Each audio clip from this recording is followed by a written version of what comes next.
guys, welcome back to another episode in Makeup by Nita Channel. Buat kamu yang baru aja masuk ke channel ini, hai, kenalin, nama aku Nita. Aku adalah makeup artist dan juga cat lovers. So buat kamu yang tertarik sama video-video tentang beauty, makeup artist, and dan tentang kucing, kamu bisa follow aku, subscribe aku, dan juga jangan lupa follow semua sosial media aku yang aku punya.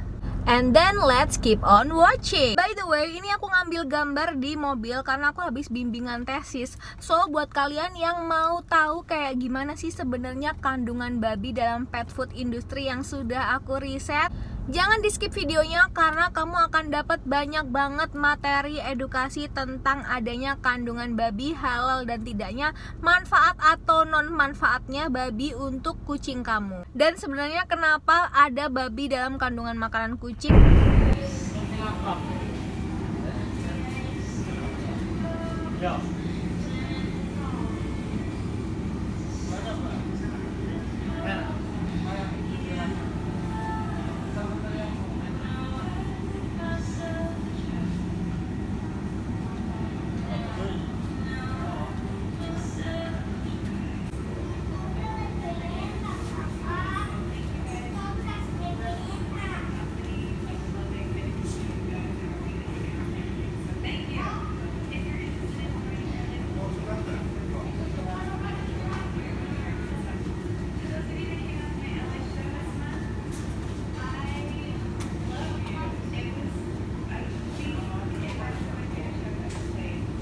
Nah guys, kali ini kita akan bahas, ini adalah makalah dari formulasi pakan diet pada kasus-kasus penyakit hewan kesayangan, yang mana di sini itu lebih difokuskan pada kucing dan anjing. Dan penelitian ini itu 2018 dari Universitas Negeri Hasanuddin Makassar ya, Fakultas Kedokteran Hewan, dengan Dokter Hewan Dini Kurnia Iptiwati MSc. Artinya ini udah penelitian untuk S2 ya, magister. Nah, di sini diinformasikan bahwa kalau babi sendiri ya, ini kandungan nutrisi 100 gram hati babi yaitu 129 kalori, which is sama dengan kandungan nutrisi 100 gram nasi putih. Artinya sebenarnya tentu lebih bagus nutrisi pada 100 gram dada ayam daripada pada hati babi.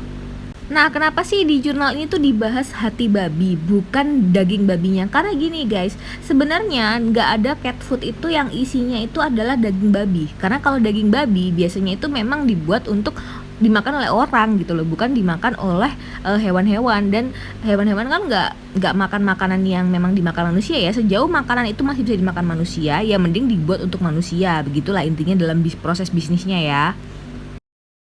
Nah, lalu kita akan membicarakan terkait kehalalan ya. Jadi ini adalah jurnal dari Islamic Studies dan Humanity yang dibuat pada tahun 2019, artinya tahun lalu, dan judulnya adalah Perkembangan Penelitian Metode Deteksi Kandungan Babi untuk Menjamin Kehalalan Produk Pakan Olahan. Dan ini dibuat dari Universitas Islam Negeri Wali Songo Semarang, dan ada penulisnya ya, Elisa Andriani, Lutfi, Siti Muarifah, dan ini 3 orang inilah ya. Nah, di sini itu menginformasikan bahwa dari abstraknya ya, kita kan baca abstraknya dulu. Kandungan babi baik sebagai bahan dasar maupun proses pembuatannya. Permasalahan kehalalan timbul ketika ada percampuran daging atau lemak babi pada daging hewan halal untuk tujuan ekonomis. Artinya guys, sebenarnya lemak babi itu dijual murah karena tujuannya adalah ekonomis. Dan inti dari jurnal ini adalah sebenarnya itu ada banyak cara untuk kita mengetahui makanan kita itu ada kandungan babinya atau enggak, ada kandungan percampuran lemak babi atau enggak. Karena seperti yang tadi aku bilang di preview jurnal yang pertama, kita tuh nggak makan babinya, cat food kita tuh nggak makan daging babinya, tapi biasanya lemak babi, hati babi gitu kan, karena dirasa lebih murah dan ekonomis gitu kan ya.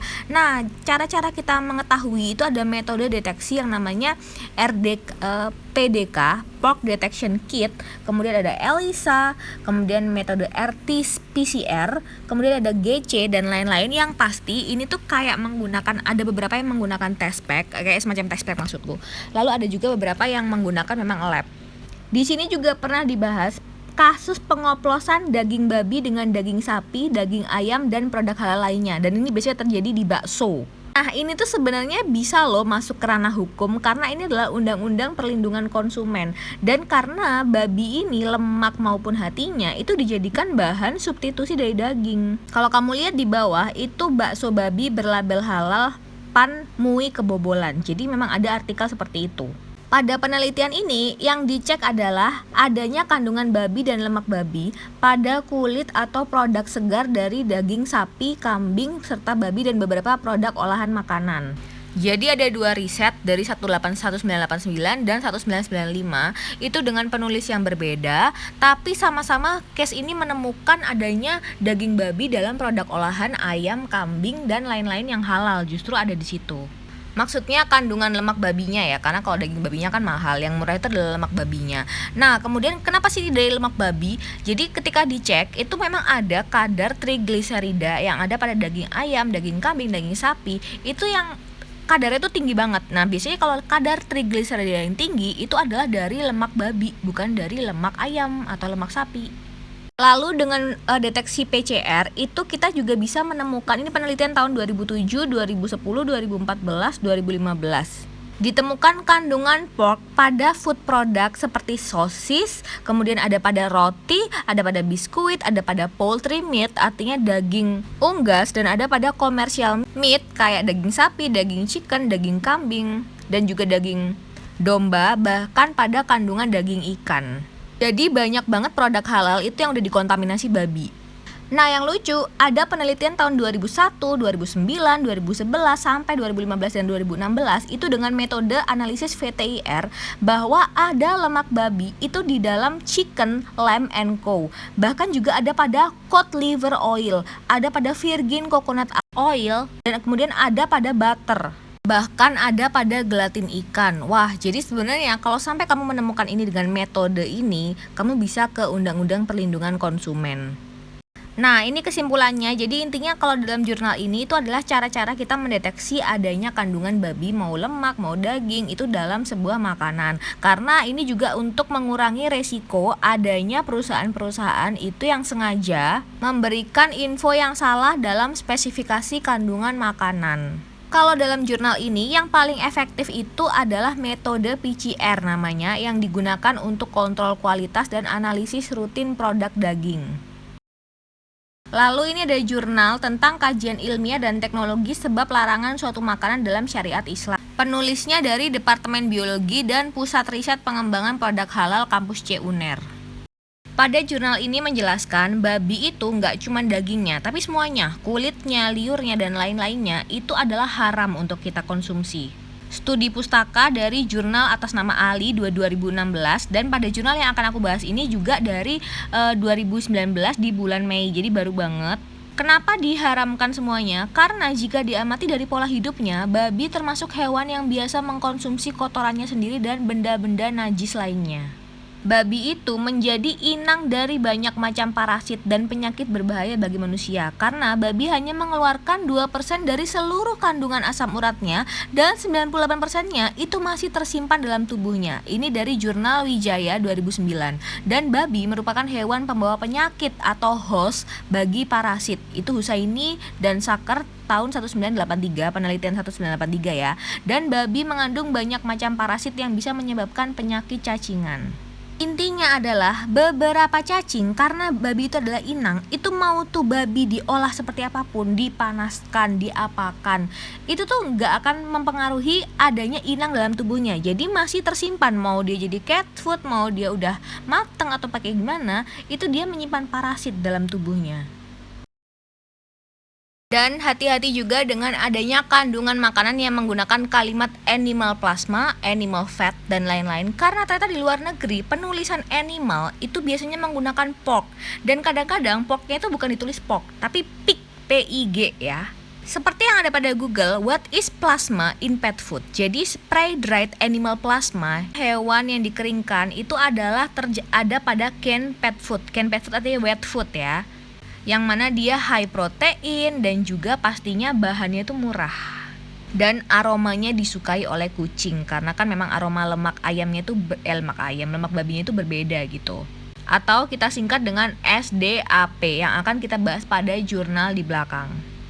Dan gak cuma lemak babi loh ya, hati atau liver itu juga high protein. Dan di sini juga kan terlihat ya, is pork liver bad for cats? Sebenarnya kalau small amount atau ukuran kecil atau nggak terlalu banyak itu nggak masalah karena dia tinggi vitamin A yang mana bagus untuk tulang dari kucing kamu. Dan kemudian di bawah, why is there a no pork in cat food? Jadi as no pork, seperti yang aku bilang tadi, daging babi itu lebih ke untuk manusia. Jadi kalau untuk kucingnya atau hewan-hewannya itu biasanya lemak babi, hati babi gitu kan. Karena harganya lebih murah dan memang jeroan-jeroan itu emang tinggi vitamin A sih.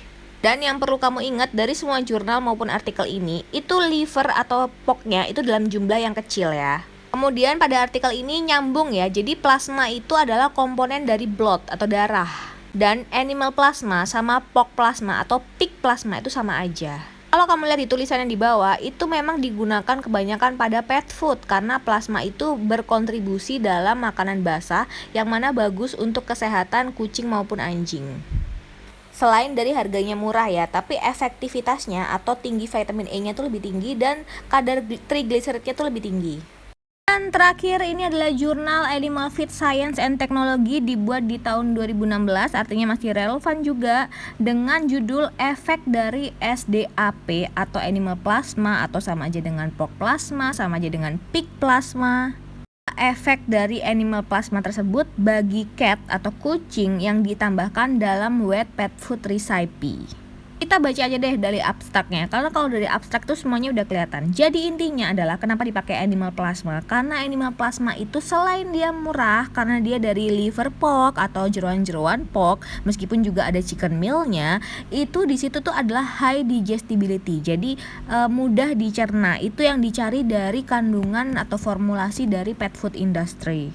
Terutama ketika kucing kamu tuh habis dari masa operasi atau dari ketika dia operasi sterilize. Kemudian dalam jurnal itu mencoba untuk membandingkan antara kalau kita menggunakan animal plasma dengan whey gluten, WG itu whey gluten ya yang ada di situ ya, SDAP itu animal plasma, mana yang paling high digestibility, yang paling mudah dicerna, dengan kalori yang sama, gram yang sama, semuanya itu udah sama. Dan hati-hati kalau kamu baca paragraf di atas, the diet used in this study contain only 3 main animal byproduct yang mana ditanda kurungin chicken carcass, pig liver, and poultry meal. Jadi kalau kamu nemu byproduct ya, jeroan-jeroannya itu bukan berarti itu chicken, bukan berarti itu dari sapi, tapi bisa jadi jeroannya itu dari pig atau pork karena harganya lebih murah. Tapi nggak cuma murahnya yang aku tekankan, karena dia itu mudah dicerna, terutama untuk kucing yang lagi sakit. Lalu kita beralih ke analisanya. Nah, di sini memang dalam studi ini itu dijelaskan dari banyak tinjauan pustaka mulai dari 2004, 2001, 2012, 2004 lagi, 2003, 2011 bahwa memang dari penelitian sebelumnya bahkan yang sekarang yang 2019 memang membuktikan bahwa animal plasma itu tinggi high digestibility. Yang pertama dari kandungan trigliseridnya atau dari lemaknya, kemudian dari mineralnya, jadi kayak fosfor, kalsium, dan lain-lain, itu benar-benar cocok untuk kucing yang sakit. Makanya ketika kucing recovery, kamu baca dulu di bagian belakangnya apakah ada animal plasma atau pig plasma, pork plasma, dan kalaupun katakan byproduct, sepertinya byproductnya itu juga dari pig liver, jadi jeroan dari pig, yang mana dia terbukti mengimprove gastrointestinal atau pencernaan kucing.